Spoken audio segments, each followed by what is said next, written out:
Thank you for taking the time to listen to the Mindful Midlife Crisis podcast. We hope you enjoyed this week's episode. If this episode resonates with you, please share it with your family and friends. We will do our best to put out new content every Wednesday to get you over the midweek hump. If you want episodes to be downloaded automatically to your phone each week, all you need to do is hit the checkmark, subscribe, like, or follow button, depending on what podcast format you're using. While you're at it, feel free to leave our show a quick 5-star review with a few kind words so more people like you can easily find our show. If you're really enjoying the show and you want to help us out, feel free to make a donation to www.buymeacoffee.com/MMC podcast. That's www.buymeacoffee.com/MMC podcast. You can also access the link in our show notes. We use the money from these donations to pay whatever expenses we incur from producing the show, but ultimately, we record this show for you. So if you keep listening, we'll keep recording and releasing new episodes each week regardless. If you'd like to contact us, or if you have suggestions about what you'd like us to discuss on future episodes, feel free to email us at mindfulmidlifecrisis@gmail.com or follow us on Instagram at mindful_midlife_crisis. Be sure to check out the show notes for links to the articles and resources we reference throughout the show. Thanks again for listening. May you feel happy, healthy, and loved. Enjoy the show.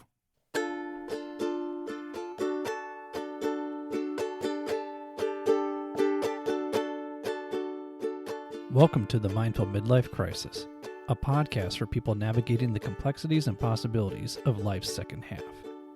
Join your hosts, Billy and Brian, a couple of average dudes who will serve as your armchair life coaches as we share our life experiences, both the good and the bad, in an effort to help us all better understand how we can enjoy and make the most of the life we have left to live in a more meaningful way.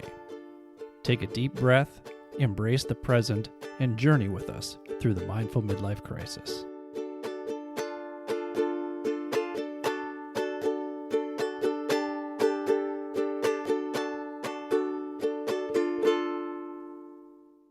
Welcome to the Mindful Midlife Crisis. I'm your host, Billy, and as always, I'm joined by my good friend, Brian, on the bass. Brian, how you doing over there, man? I am preeminent today. Preeminent? That sounds rather royal and regal. It means very distinguished in some way. So I'm very distinguished.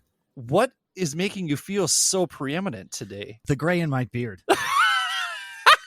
That's what it is. It's just a little bit. It's like the salt and pepper thing right now, like George Clooney. Ladies go crazy. My dad has always said that just because you have gray hair doesn't mean that you're extinguished. It means that you're distinguished. Ah, I see. Yeah. Wise man. Dirty old man, but a wise man.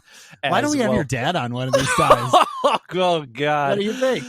You know what? Maybe we could. Maybe we could sometime. How about we get your dad and my dad on at the same time? Oh, that would be a fun episode. That might be fun. Oh, I like that. I like that. Once again, you are always taking it to another level. Just like our guest today, Scott Welle. He is going to be here to talk about outperforming the norm. He's always taking things to another level. Scott is an author, speaker, and founder of Outperform the Norm, a global movement that helps people achieve peak performance in their personal and professional lives. Scott also hosts a podcast called Outperform the Norm that you can find wherever you get your podcasts. Scott has worked with professional athletes in the NFL, Major League Baseball, and the PGA Tour, elite level triathletes, CEOs, stay-at-home moms, and everyday heroes who all had one common goal: to improve and be better today than they were yesterday. Scott enjoys pushing his own physical and mental limits, completing 5 Ironman triathlons, 29 marathons, and a 100-mile ultra marathon run. Wow. Yeah, that's very impressive. I'm tired after hearing you say that.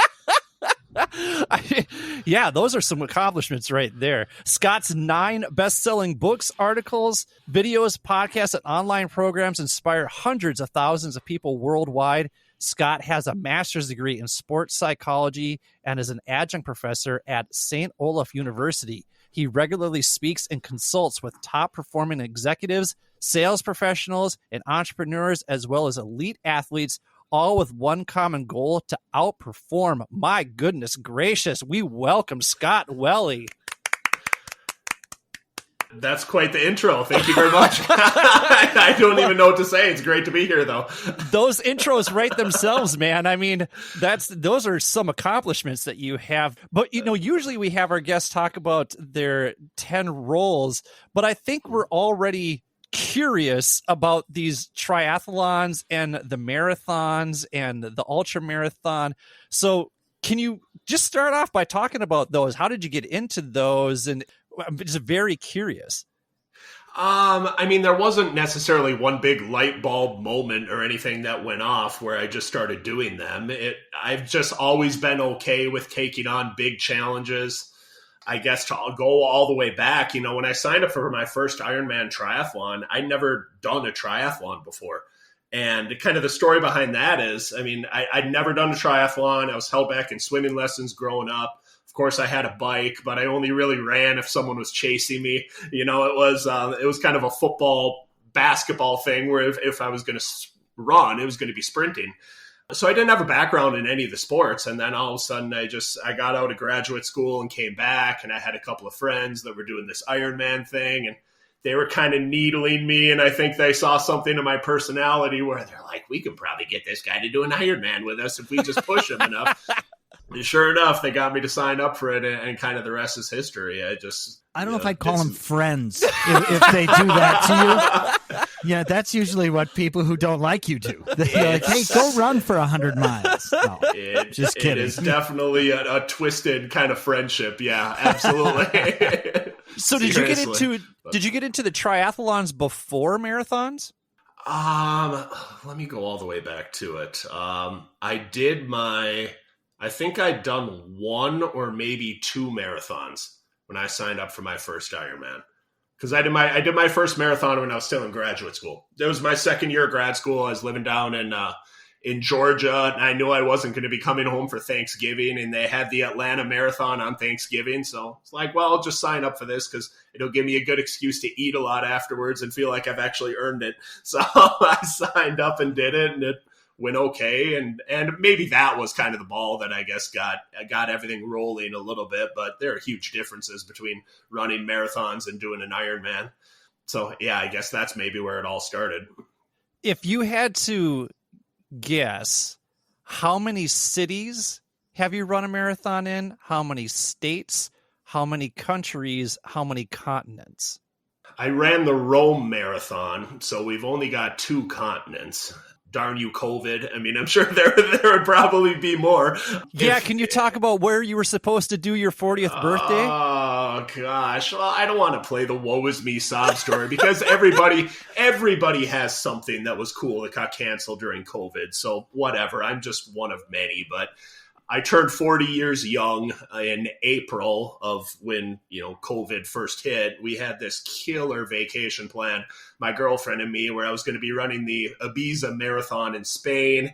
It was going to start at 4:00. We'd be finishing running right along the coast at sunset. It's just going to be a kick-ass vacation. But it really was. And it was all planned out. And of course, none of it happened, but we'll get back to it at some point. I know a guy who was really disappointed that his 40th birthday was canceled. They were gonna take a boys' trip to Vegas, and he was feeling really down about it. And when I was talking to him, I'm like, listen, a 41st birthday is just as much fun as a 40th birthday if you plan it right. So just get after it. And it's just a number attached to it. So it's really the experience that goes along with it. So I hope that you get an opportunity to run that marathon in Ibiza. I absolutely will at some point. And in addition to that, we were supposed to rent bikes, and we were going to bike in the Spanish Pyrenees, and we were just supposed to do a bunch of cool stuff. We were going to fly into Bordeaux and just, taste some wine beforehand. And it was going to be a cool vacation. But anyway, that's the only part of the sob story I'm going to say. We'll get it back. I know it'll happen at some point. Everybody got something canceled, but that was mine. Yeah. So you are a triathlete, and what other roles do you play in your life? Let me first say this. This was a very interesting exercise for me to write down because this is something that I have a lot of my clients do. Going all the way back to when I'd work more full-time with athletes doing sports psychology and now working with business leaders. I always just tell them that these roles that we play are like spokes on a bicycle wheel.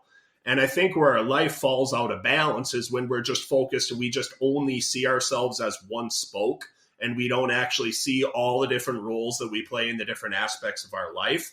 And what will happen, especially if we're talking about from an athletic perspective, and some people will do it from a business perspective as well, is they will just put such immense pressure on themselves to succeed in this one area. And then if things are not going the way that they want, now all of a sudden everything is just completely out of whack in terms of their life. So I think seeing yourself as somebody that's well-rounded in terms of all these different roles is a really critical exercise, not just for, you know, the people that you have on your podcast to go through that exercise, but I think for the people that are listening, for them to ask themselves that as well is just really powerful. So I don't know if you wanted that background, but I just want to acknowledge you for a great question. No, I've said many times on this show that one of my love languages is words of affirmation. So hearing that from you and knowing that we're doing something right on this podcast has just filled my whole heart with happiness right now. So thank you very much, Scott. Billy, you are doing many things right. I will continue to affirm you throughout the rest of this podcast. All right. Thank you very much. Thank you very much. So what are those spokes on your bicycle? What are those roles? All right. Well, I could actually have a ton of these, but if we just want to condense it down to 10, author, speaker, coach, stepdad. My girlfriend has a 10-year-old son, boyfriend to her, obviously, Christian. My brother is a Franciscan friar and a priest. So faith is a big part of my life. Athlete, entrepreneur. I've gotten big into cooking in the last few years. So chef is one of them. And the last one that I simply had to put down on there is tortured Minnesota sports fan. Yeah, you and me both. And what's sad is we're sitting here with a disgusting Green Bay Packers fan. I don't know, though. It's probably a good year for you guys right now with everything that went on with Aaron Rodgers and everything. I was hearing it all summer long. Oh, how about your boy? But you still have Aaron Rodgers. That's the problem. And we still have Kirk Cousins, who won't get a damn vaccine. That's true. Plus, I think Aaron Rodgers was just playing 4D chess to win the Super Bowl. It's just going to be another one of those years. I mean, that's just the way it is when you're a tortured Minnesota sports fan. And I don't like, Scott, that you said that you were looking forward to this in the second half of your life. You want to continue being a tortured Minnesota sports fan, or are you just assuming that that's going to be your course of action in life? No, I mean, I'm looking at a glass half full, and I'm saying, okay, in the second half of my life here, it can't continue to go bad. I mean, I guess a couple of things on that. Well, maybe, but this last weekend, we obviously, I don't know if you saw what the Minnesota Twins did, but they celebrated the 1991 World Series team that won. And that is the last major championship that we've had in any of the four major men's sports. You know, we haven't won anything since then. It's crazy to think that that's 30 years ago, but it can't possibly go on like this forever, can it? I mean, eventually the Wild, the Twins, the Wolves, the Vikings, somebody's got to win a chip. Thank goodness for the Minnesota Lynx and Suni Lee for holding up Minnesota sports as we crumble each and every single year. So shout out to you ladies out there. So of those 10 roles, what are the 3 you're most looking forward to? Well, one is certainly the stepdad part of it. You know, I'm not a father, but it's been a very interesting kind of, my girlfriend and I have been dating for a few years, and, you know, again, her having a 10-year-old son that's just about to turn 11, just started up 5th grade. It's just been something that's been very outside of my comfort zone. It's obviously been a huge learning experience, a huge time, not only for me to grow, but for me to think about, you know, how can I try to make somebody else's life better? How can I help raise him to be a good, small human being now, eventually a good, larger human being? And how can I just make an impact in his life? So I'm really looking forward to that. I am looking forward to the entrepreneur / speaker part of it. Business is going very well. Obviously, things changed a lot during COVID, where a lot of my speaking engagements shifted from in-person to virtual, made me learn some different things, but never let a good crisis go to waste. So I saw the opportunity in that and saw how I could expand some of my things online and do some different things that way. I think have really benefited me. And then the athlete part of it as well. Now being 41 years young, I can't do a lot of the things that I used to be able to do back when I was in my 20s, the way that I did it then, and it was just easy. But I do enjoy the simple part of still challenging father time and still seeing kind of strategically how you can do different things, how you can keep kind of Humpty Dumpty back together again, and how you can challenge yourself knowing that you can't just wake up, bolt out the door, and go and sprint 5 miles or do a hard CrossFit workout. I enjoy that part of it as well. And I don't at all listen to what a lot of people say, like, oh, when you get to 40 years old, everything's just going to start to hurt. You're not going to be able to do that anymore. You're not going to be running when you're whatever age insert that they say. I don't buy into a lot of that mainstream kind of nonsense, in my opinion. So I appreciate that part of it as well. I think we're going to steal that never let a good crisis go to waste line right there, because that was very beautifully said. Just out of curiosity, you work with athletes and you do a lot of coaching. How much of that do you rely on as being a stepdad? Well, a lot of it. I mean, I thank God every day that my background was in first psychology and then sports psychology, because I think it's not stuff that we're taught in school.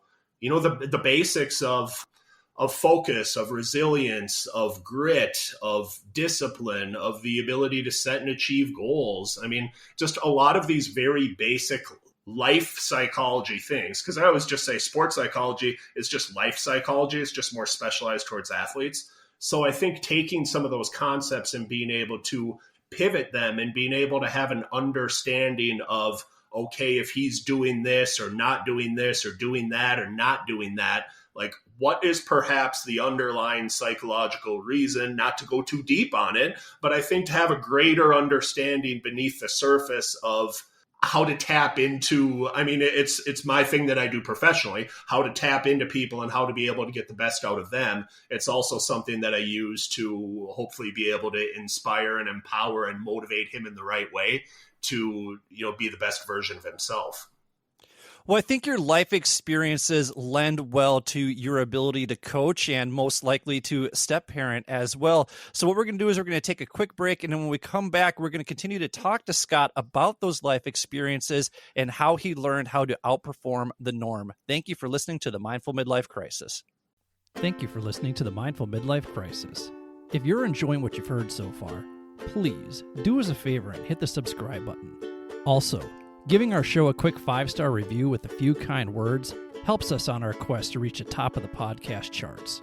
Finally, since you can't make a mixtape for your friends and loved ones like you used to do, share this podcast with them instead. We hope our experiences resonate with others and inspire people to live their best lives. Thanks again. And now, let's take a minute to be present with our breath. If you're listening somewhere safe and quiet, close your eyes and slowly inhale for 4, 3, 2, 1. Hold for 7, 6, 5, 4, 3, 2, 1. Slowly exhale for 8, 7, 6, 5, 4, 3, 2, 1. Let's do that one more time. Inhale for 4, 3, 2, 1. Hold for 7, 6, 5, 4, 3, 2, 1. Slowly exhale for 8, 7, 6, 5, 4, 3, 2, 1. Go ahead and open your eyes. You feel better? We certainly hope so. And now, back to the show. Welcome back to the Mindful Midlife Crisis. We are here with speaker and entrepreneur Scott Welle. He's here talking about Outperform the Norm.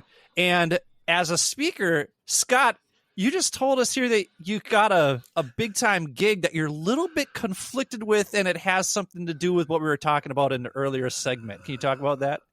Yes, comes back to being the tortured Minnesota sports fan where, I am a Vikings fan. I just through and through, I want them to win. I want them to do great things. And then I get contacted about 3 weeks ago to speak at, of all places, Lambeau Field.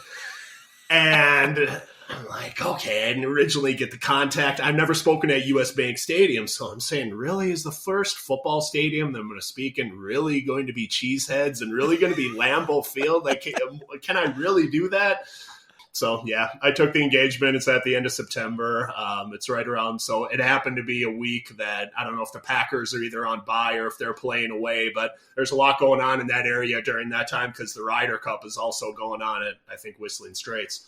But it'll be a super cool engagement. I'm really looking forward to it, but very conflicted going in as a Vikings fan into enemy territory of Lambeau Field. Scott, there is always room for everyone on the green and gold bus. Okay, I just want to let you know that. I don't want to be on that bus. I'm good on my bus. Purple, you can get on the bus, man. I'm good. I'm good on my own bus. I don't need to be on that with beer and cheese curds, man. I don't need that. And there's lots of beer and cheese curds. Lots of them. Yeah, I think I would rather be on my broken down bus stranded on the side of the road somewhere than being, oh God, on a Packer bus. God. So, Scott, your biography is such a fascinating read. So could you walk us through the pivotal moments in your life that led you to where you are today? What beliefs did you uncover about yourself that served you? And how did you amplify them? And which ones did you uncover that didn't serve you? And what did you do to rid yourself of those limiting beliefs? Well, there's a lot going on in that question. I don't know how long you want me to talk for, but as long as you want. Yeah, right. So sort of like the kind of marathon triathlon part of it, I don't feel like there was one kind of light bulb moment, ringing voice from God that necessarily changed my life. I think it was a series of small steps built up over time that ended up having a massive difference. And one of the things that I often come back to and I talk a lot about almost regardless of what audience I'm speaking to is, self-limiting beliefs are the governor on our individual potential, just simply meaning they hold us down. And sort of like a governor holds down the speed of your golf cart or name whatever we're talking about, you're never going to perform to your fullest potential or what you're capable of if you have self-limiting beliefs holding you back. And I had a few of them growing up. I'm not going to go into all of them, but I know one of my biggest ones was that I didn't believe that I was smart.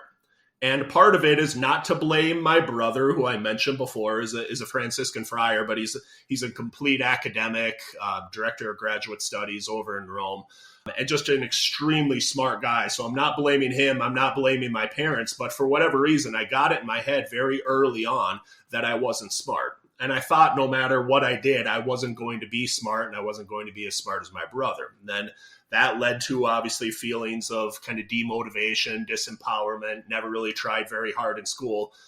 And for the longest time, all the way through my junior year of college, I was a C student and I was just average. And I mean, this was one that I guess if you want to talk about a defining moment, for whatever reason, I do remember waking up one day and literally saying to myself, because I was paying my way through college, saying to myself, you know what, Scott, you're paying a lot of money to be average. Like you're paying a lot of money to get C's. And okay, maybe you're not going to be the next Einstein, or maybe you're not going to be as smart as your brother, but what if you adopted simply a different belief system? And what if you actually adopted a belief system that, you know what, if I actually applied myself and if I actually tried at this, the way that I did with athletics, I mean, it's interesting, the dichotomy of the belief systems that I have between athletics and academics. I thought that I could do anything athletically if I worked for it, but I didn't think of things academically that same way. But looking at it and just saying, you know what, if I adopt a different belief system and what if I try something differently, how might that affect my behaviors, my results, and get this spiral going back the other way? And then that summer, had experimental psychology, tough 5-credit class that all psychology majors had to take. I got an AB in the class, which I still to this day consider the best grade I've ever gotten in my life. That kind of spun to better grades my senior year of college, kind of spun me into grad school where I got almost straight A's. And I really feel like that was the thing that that got the ship or got things kind of steered and going the other direction, instead of me just mindlessly going down this path of a self-limiting belief system. And another thing that really impresses me about your story is that when you were younger, you had a stutter, and now you're on your way to do a presentation at Lambeau Field. So can you talk about how that played a role and how you put yourself into situations where you're like, okay, if I'm going to overcome this, this is what I need to do? Yeah, I mean, I think for all of us, and certainly for the people listening, if you're not periodically doing something that scares you to a point where you're literally like, whoa, this is seriously uncomfortable, whether it's doing a race or writing a book or starting a business or launching a podcast, whatever it might be. But if you're not doing some of those things periodically, I just don't think you're living your life, because that's when you feel most alive. That's when you grow. That's where you have kind of the good juice for life, and you just feel the zest for, getting out of bed every single day and doing something. So, I mean, the stutter part of it, yeah, I hated public speaking. I mean, I was the shy kid that sat in the back of class, and when the teacher would ask a question, I would put my head down, just hoping he or she wouldn't call on me, because I didn't want to have to talk in front of the class. I was scared to death of it. And then it was one of those things that, again, kind of throughout time, and to be completely honest with you, I never necessarily set out to be, I think, a quote unquote motivational speaker and to be doing gigs at Lambeau Field and other spots. It was something that just periodically happened over time, and happened as a little bit of a byproduct of me writing books and people asking if I would come in and I would speak on that. And I was at a point in my life where I was more confident in the things that I could do, and getting up in front of a group now later in my life where I didn't have the stutter, and having the confidence to be able to overcome that, and then feeling the energy of putting a message out there and then having that good energy come back to you. It was something that I just really embraced. And I just said, you know what, I want to make a career out of this. I want to look at it as a skill, and it's something that I want to do with excellence. One thing that I always like about your messaging in your podcast and in your blog posts and anytime that we've chatted is that you blend the soft skills that are important with doing the actual work. So it's not just, hey, you need to have grit, you need to have resilience, you need to be able to communicate. You then outline, hey, you need to put in some hard work too. And you speak very passionately about that. So when you combine those things, what is it that sets outperformers apart from the norm? Well, I guess let me affirm you again, Billy, and say that was an excellent question. Thank you very much. That you just asked. And I mean, no, it really is a very interesting question, because I feel like this is a lot of what's missing in my world of, let's just call it motivational speaking, self-help, personal development. I feel like you've got people that are on two different sides of the line. You've either got the people that are almost all kind of the soft skills, and they're like, oh, I'm going to kind of coax and coddle you. And it's just like, everything will be okay. You're good enough, like glass half full, sort of positive psychology. And then you've got other people that are like, if you want it, you got to be grinding it out. It's the stuff you see on social media. 24/7, 365. Like, come on. You sound like my trainer. And there's just not a lot of overlap between, yes, you need to put in the work, but yes, there are some of these kind of softer skills and some of these nuances that we have to embrace as well. And I mean, I guess to come back to the second part of your question, the single biggest difference between the norm and outperformers is just their psychology and what they say to themselves every single day. I mean, if you want to know kind of the progression or I call it the cycle of peak performance, but it's based on what I said before, our belief systems. Our belief systems impact our thoughts, what goes through our head every single day. Those thoughts impact our feelings impact our behaviors drive our results. And then those results either usually will reinforce whatever our initial belief system was. So for my belief system that I'm not smart, and I think no matter what I do, I'm not going to be as smart as my brother, That leads to feelings of disempowerment. The behaviors, I don't study, I don't try very hard. The results, I get C's. When I'm sitting around getting C's, that only further reinforces my belief system of I'm not smart. And that's how it's not actually a round and round thing. It's either a spiral upward or downward, but that's really how it works. And I think, the place that I would start everybody in terms of the difference between the norm and outperformers is outperformers just tell themselves a better story. They tell themselves a better story about the past, present, future. Past, what has happened, what has not happened. Present, what is happening, what is not happening. Future, what may happen, what may not happen.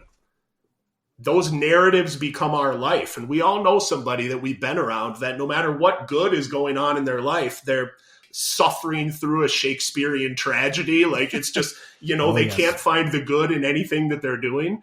And I think if you just ask yourself every single day, what is the story that I am telling myself? And is it a good story? And the starting point to outperforming the norm is to just at any point in time, whether we're talking about past, present, future, tell yourself a better story. I think that's one thing that I think about all the time is what is the narrative that I am spinning in my head?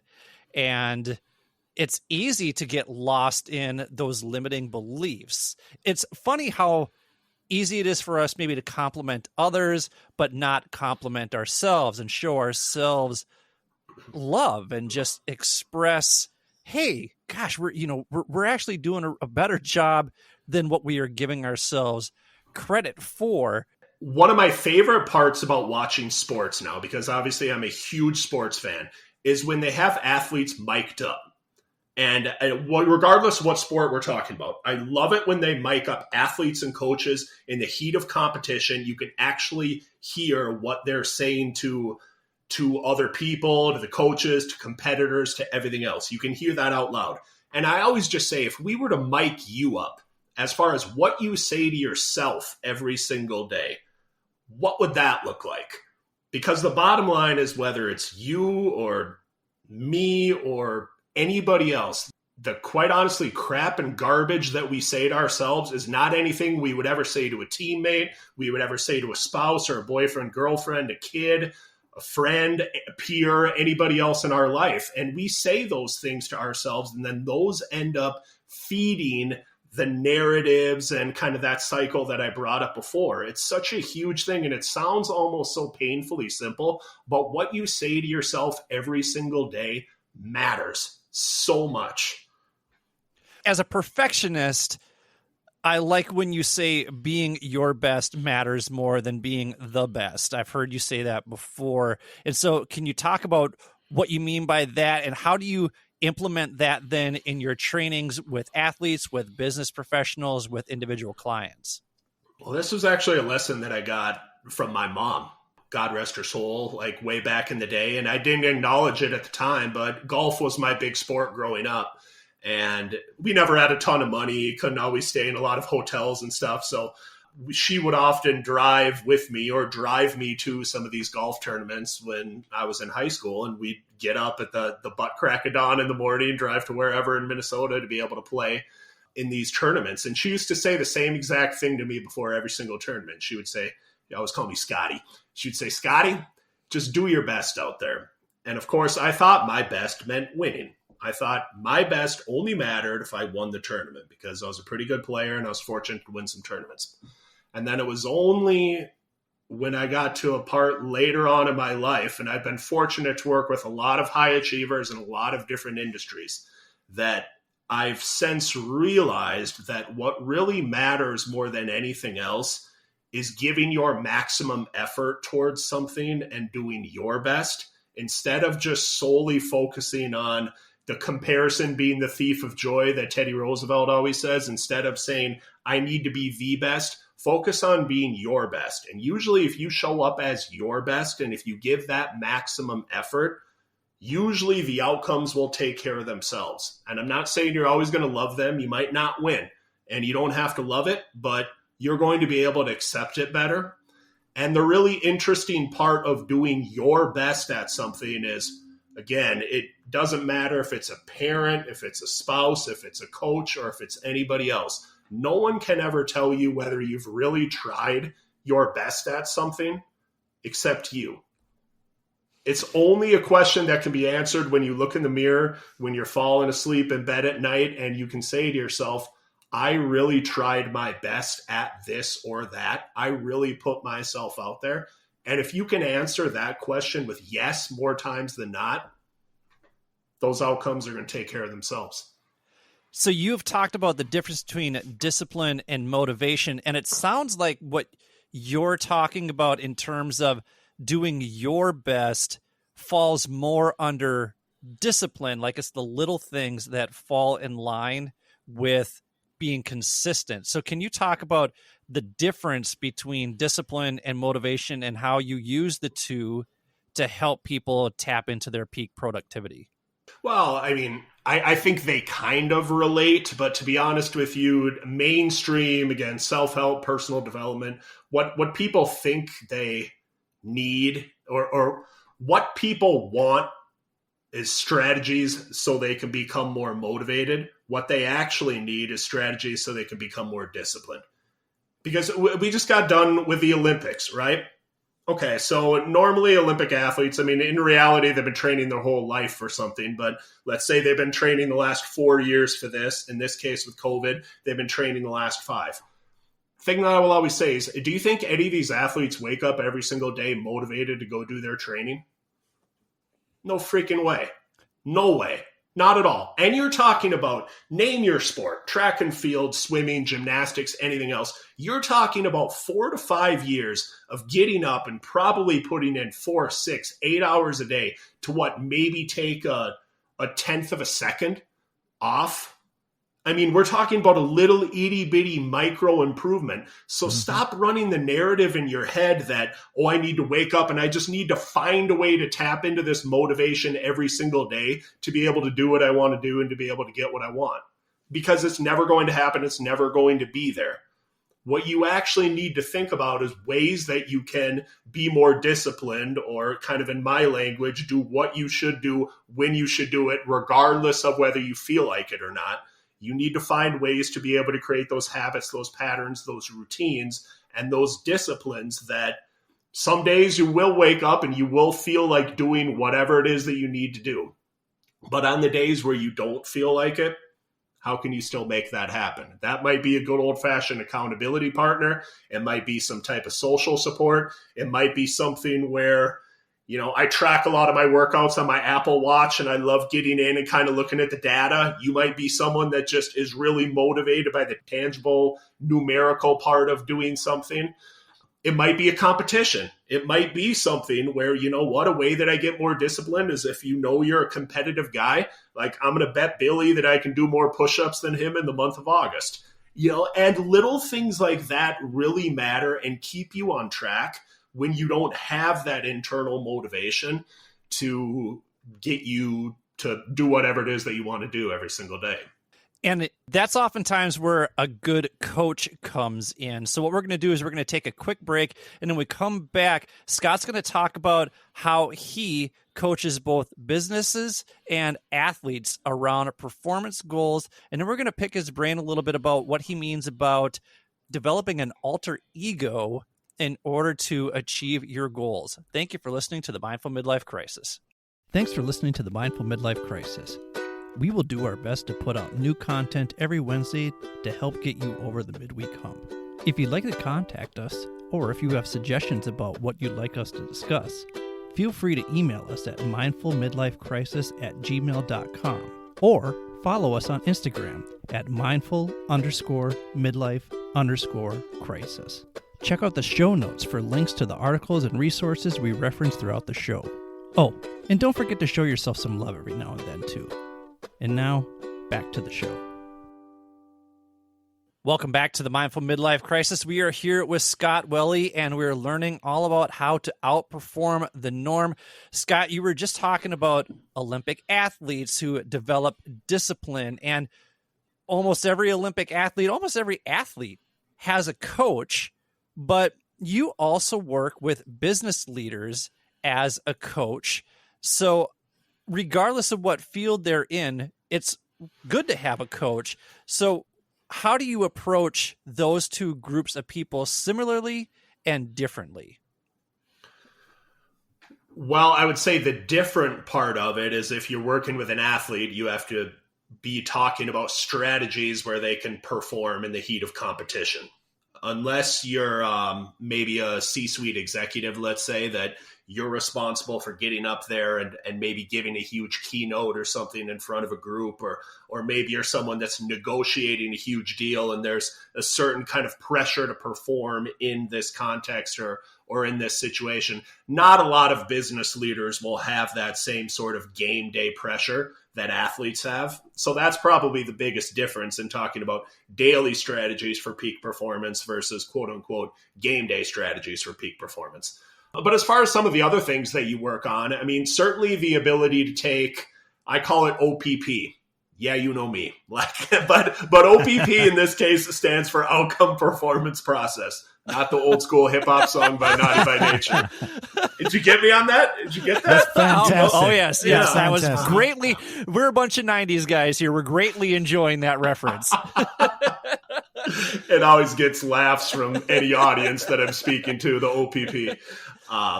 But everything, whether we're talking about athletics, we're talking about wins or losses and championships and things like that, or whether we're talking about businesses and hitting your metrics, your targets, your deliverables, your KPIs, both of these things are driven by outcomes, the O part of the OPP. Those things are great because it provides motivation and direction, but it's difficult because we only ever have indirect control over whether we accomplish or whether we achieve that. So we have to be able to take that outcome that is somewhat out of our control, strip that down into the first P, the performance part of it, where we set up benchmarks, checkpoints, milestones, kind of the different stairs on the way to get to the top of the staircase. That's the first P in terms of performance goals. And then the process goals is where we look at it, where we think about, instead of just, I need to make up a freaking to-do list of what I'm going to do every single day. It's, no, these are actually, and I get on my clients big time about this. When they say they're going to make a to-do list, I say, we don't do to-do lists. We do strategic priorities lists because it's different. The way that you look at allocating your time and energy towards something, you can go out there as an athlete and you can just go through the motions, or you can go out there and you can invest your time and energy in the stuff that actually moves the needle and the stuff that actually makes you better. Business leaders, no different. You can go out there and you can do a bunch of stuff and you get done with the day and you can say, wow, that was a super busy day. Or you can invest your time and energy in the things that matter. And then at the end of the day, you will say, wow, that was a really productive day. And which one do you think matters more in terms of the results you get? So there's certainly the goal setting process part of it. There's strategies for how you can actually stay focused on some of those things, strategies for how you can bounce back from change, from stress, from pressure, from adversity. I guess those are some of kind of the quick parallels between business leaders and athletes as far as the coaching and the work that I do.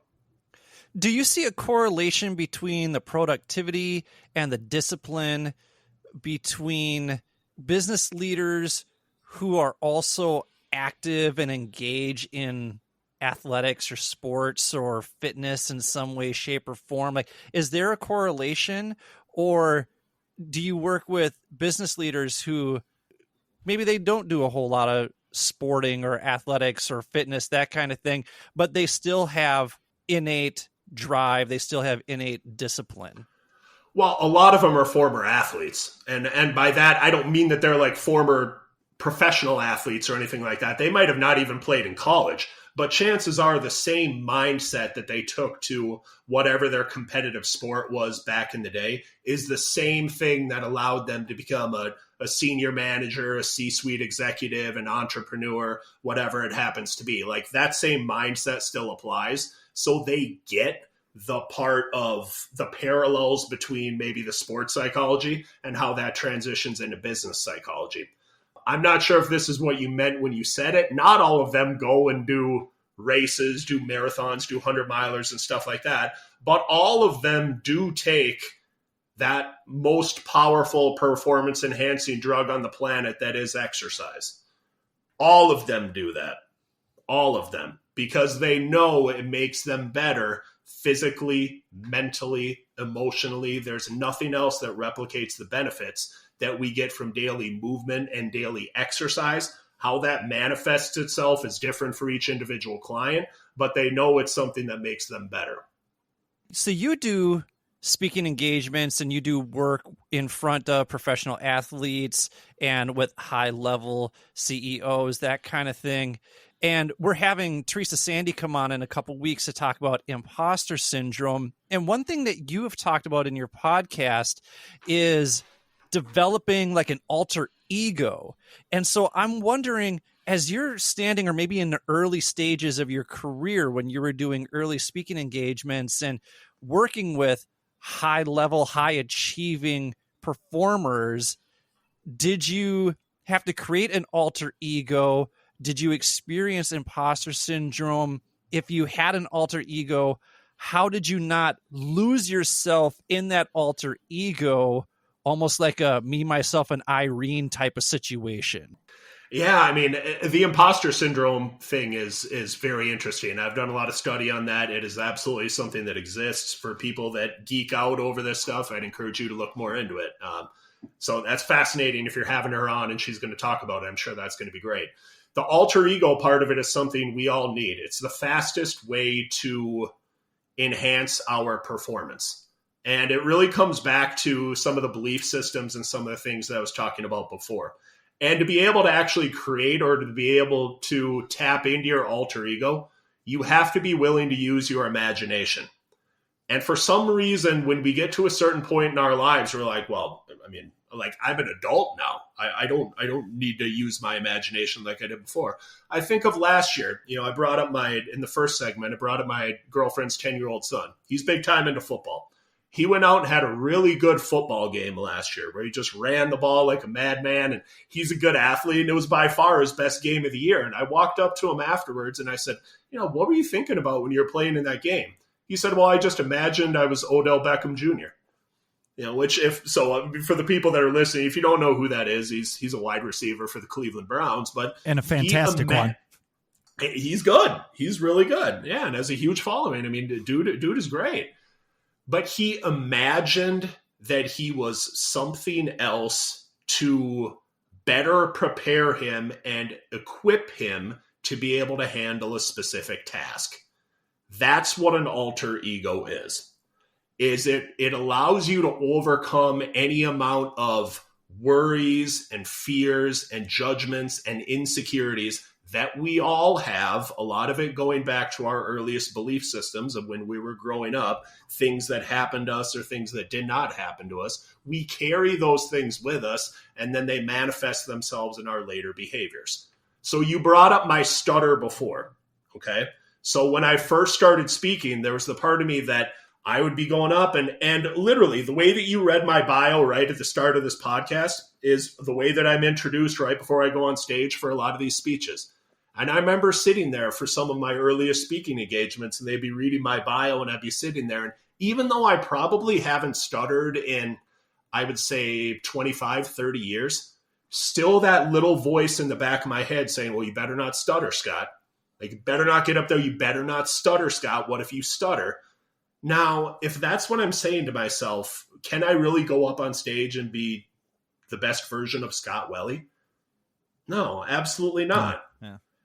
So my alter ego revolved around Michael Jordan. I was a huge Michael Jordan fan growing up, still have his book by my bedside, I Can't Accept Not Trying. I loved so many things about Jordan and just his mentality. And of course, the Last Dance documentary coming out, I absolutely loved as well. That came out during COVID.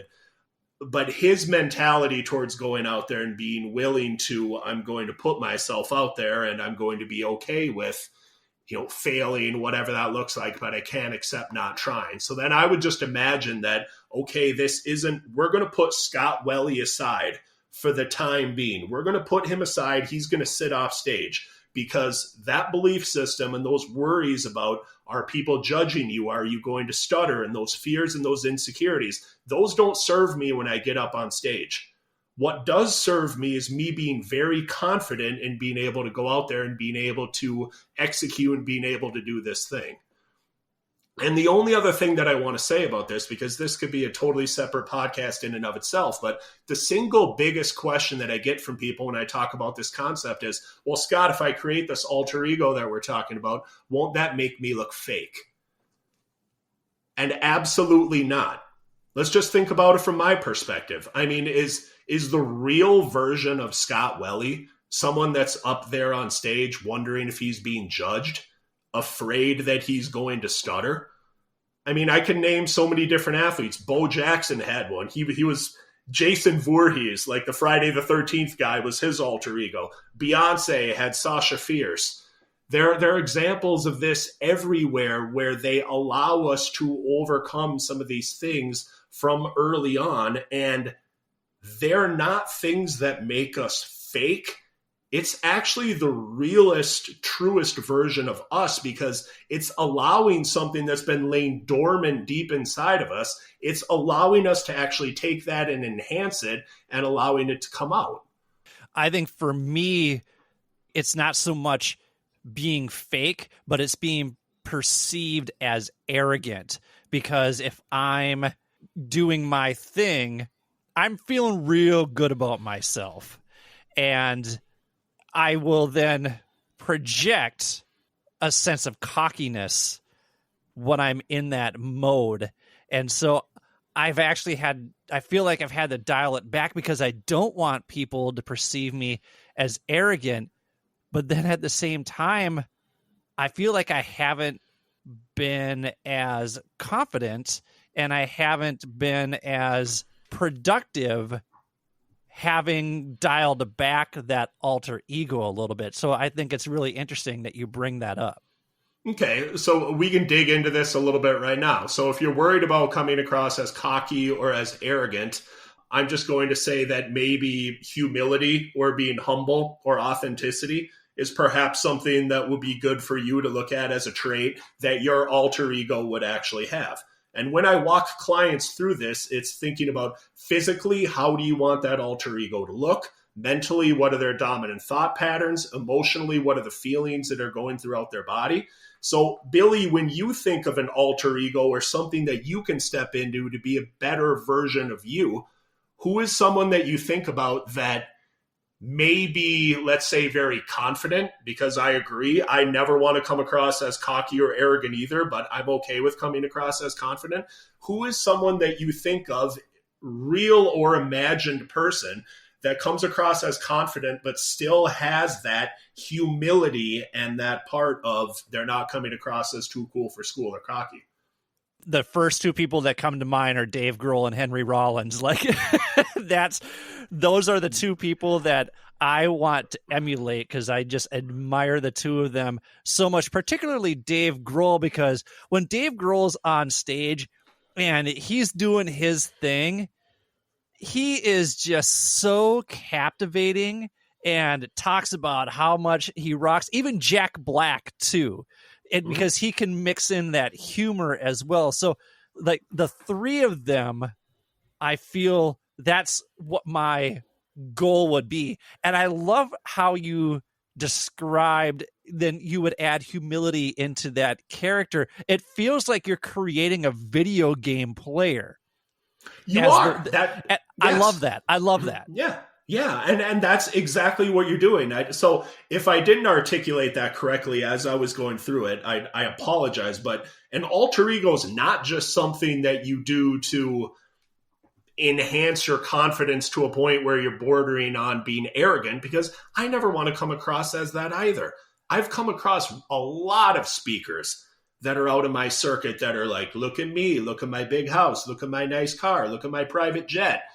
It's BS. Like my brother is a Catholic priest that took a vow of poverty. Like I can't live that life. So there is a part of, I want Scott Welle to come across as the best confident version of him, but I also want to have a level of that authenticity and that humility as well. So this is where, we can direct people to a website where they can download it. It's a relatively long PDF where you can really map out your alter ego, but it goes through all of these different things. And for you to be able to tap into those individual characteristics that make you your best and overcome any of those self-limiting beliefs is an incredibly powerful thing for you to use in any area of your life.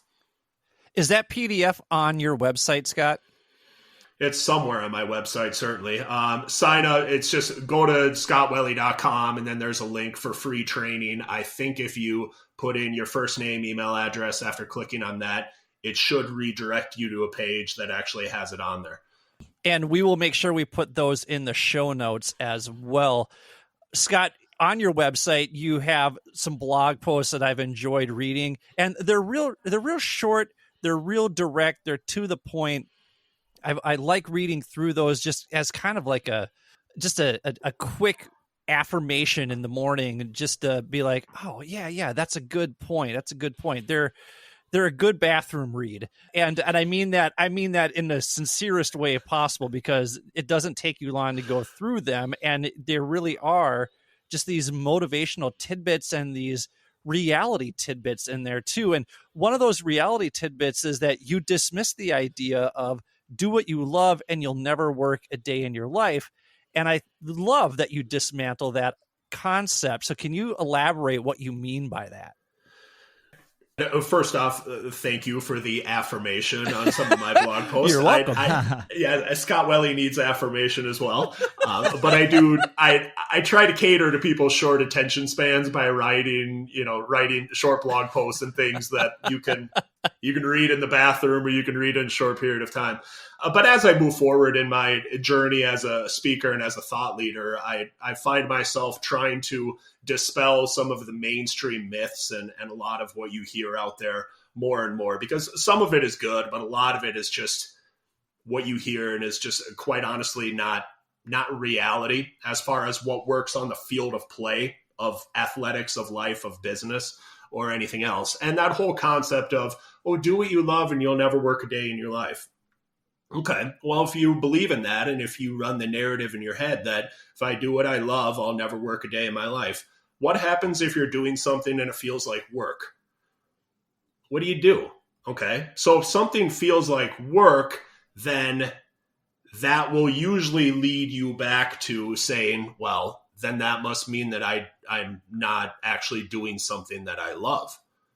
And you will go and you can continue to play kind of this rabbit hole shell game where you're chasing something that if I can just find my purpose, if I can just find what I love, then I'm never going to have to work a day in my life. And it's just not reality. It doesn't matter if we're talking about a job, a sport, a partner, or anything else. You might always love that person, but there are going to be times where it feels like work. It just does. The training, the things that we do in business, the work that we need to put into our relationships, that stuff will feel like work. So I always just tell people, you should absolutely 100% love what you do. And for the people that are out there listening to this, I hope you do. And if you love what you do, there are going to be a good number of days that you doesn't feel like work at all. But some of those days it is going to feel like work. And when it feels like work, that's okay. But if you're doing what you love, you're going to enjoy those days that much more. So just be careful of the narratives that you run in your head. Can you feel achievement without having that work too? You know what I mean? Like, it's things that are out there worth obtaining are worth working for. You know what I mean? Yeah. So if you look at the greatest accomplishments and achievements, if I won't put either of you on the spot right now, but for you two thinking about this as well as anybody listening, if you think about the things that you value most in your life, you are going to think about something that was not given to you. Something that was incredibly meaningful, but something that, you know what, maybe you couldn't see the light at the end of the tunnel, or you had no idea when you were going to get to that finish line. You're like, I don't know when I'm going to get through this thing, or you were tried and tested and it was really hard. And there were probably times where you maybe even doubted yourself, but you got to the other side. And because you were willing to do that work, that accomplishment, that achievement, or whatever it is that you were thinking about has that much more meaning to you. So don't cheat the work. It's part of the process. Hopefully you're doing that work towards something that you love and towards something that you find meaningful, because that is why we're put here on the earth as humans. But just don't run that narrative thinking that, it's almost relates a little bit to the motivation thing that we talked about before. Sort of like not thinking about how I need to wake up every single day and be motivated. Also, don't run the narrative in your head that every single day it's not going to feel like work. And if it does feel like work, something's wrong. It's easy to connect that all to our love languages episode 2, because it talks about how you're in that honeymoon phase at the beginning and you're kind of in love with being in love. But then after, that honeymoon phase, say about 2 years, that's when you really have to understand your partner and understand their love languages. And you have to put in the work to understand it.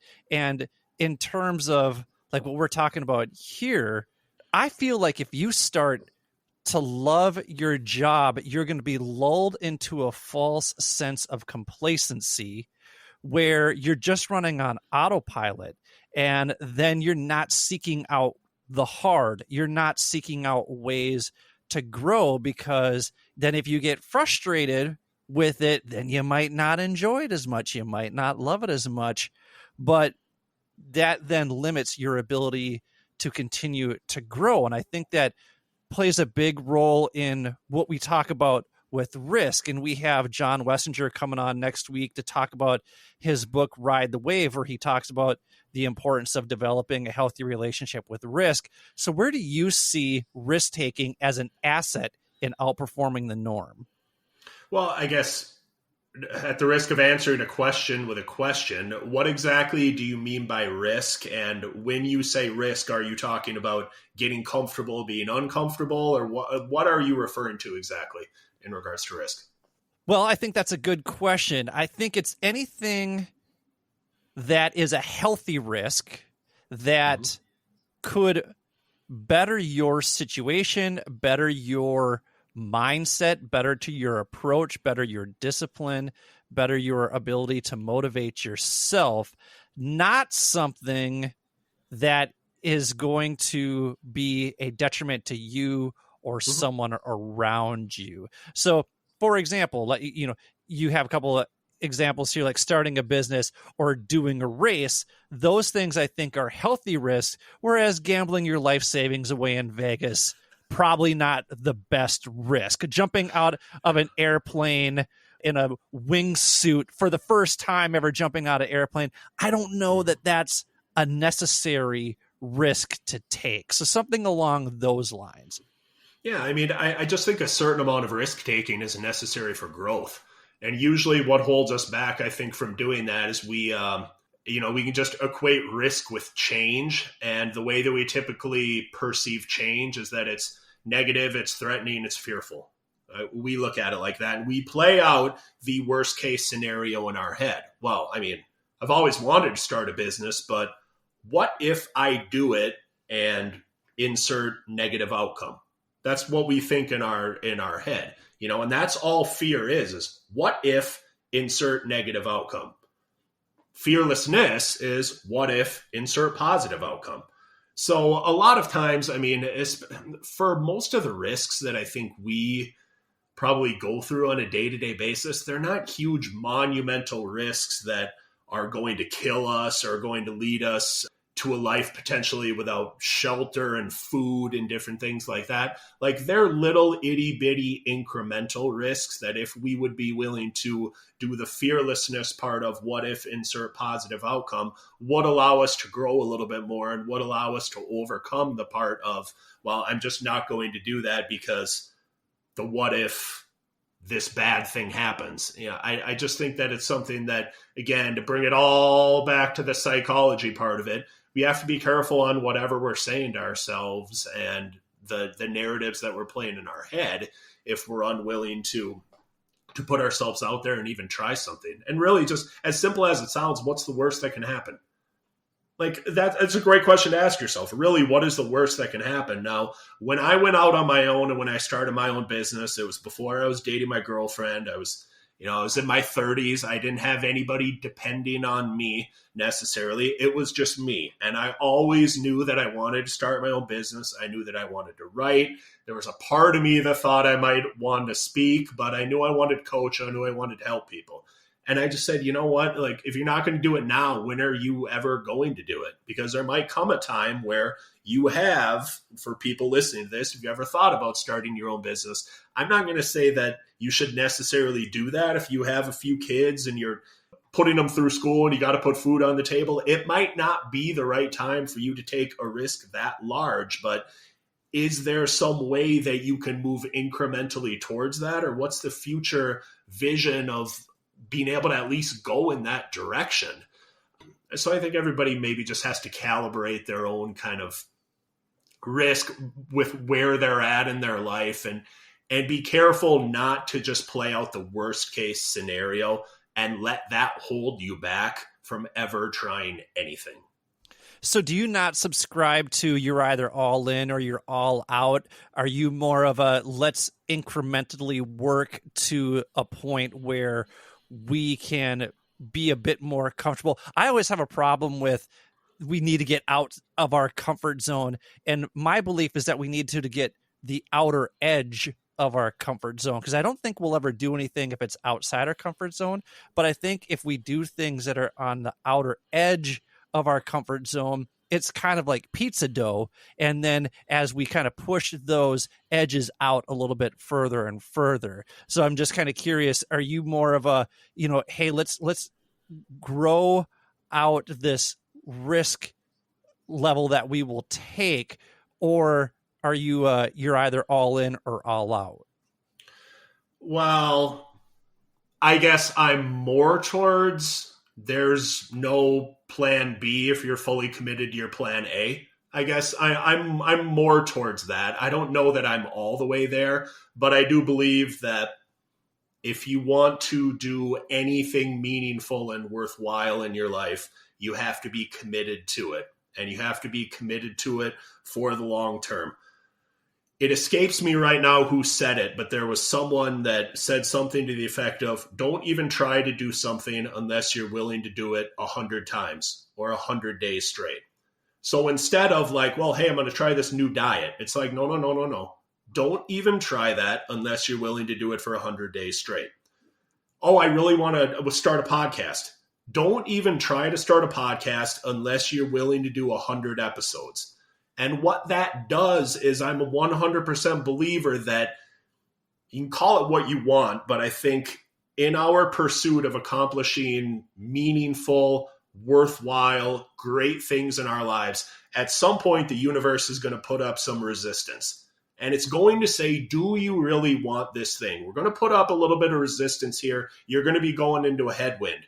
And are you willing to continue to push through to the 100 podcast episodes if you're only in your 30s right now? Or are you willing to continue to write this book where you're only halfway into the first chapter? You have to be willing to kind of overcome that. And I think at least that mentality to knowing what you're signing up for and pushing through that. Now, if you get to the other side of that and you're just beating your head against a brick wall and maybe something's not working out, well, okay, if you gave it a fair shake and really tried your best at it, well then, I mean, there's no shame in saying, hey, I tried this, I didn't work. I learned something from that. I always say there's no failure, only feedback. I got some feedback from trying that thing, and I can use it towards this next thing that I'm going to do. There's nothing wrong with that. But I think initially knowing what you signed up for is a critical part to any risk, any change you're looking to make in your life. Well, Scott, we really want to thank you for taking the time to talk to us about all the ways that we can achieve peak performance. You can find Scott's books on Amazon. We'll add links to those in there. You can listen to his podcast. You can go to scottwelle.com and learn more about him there. If you want to schedule Scott to be a speaker at your engagement, you can contact him there as well. Scott, we hope you're having a great week and taking care of yourself. Thank you, guys. Keep outperforming. Appreciate the opportunity. Thank you. Thank you. So for Scott, for Brian, this is Billy. Thank you for listening to the Mindful Midlife Crisis. May you feel happy, healthy, and loved. Take care, friends.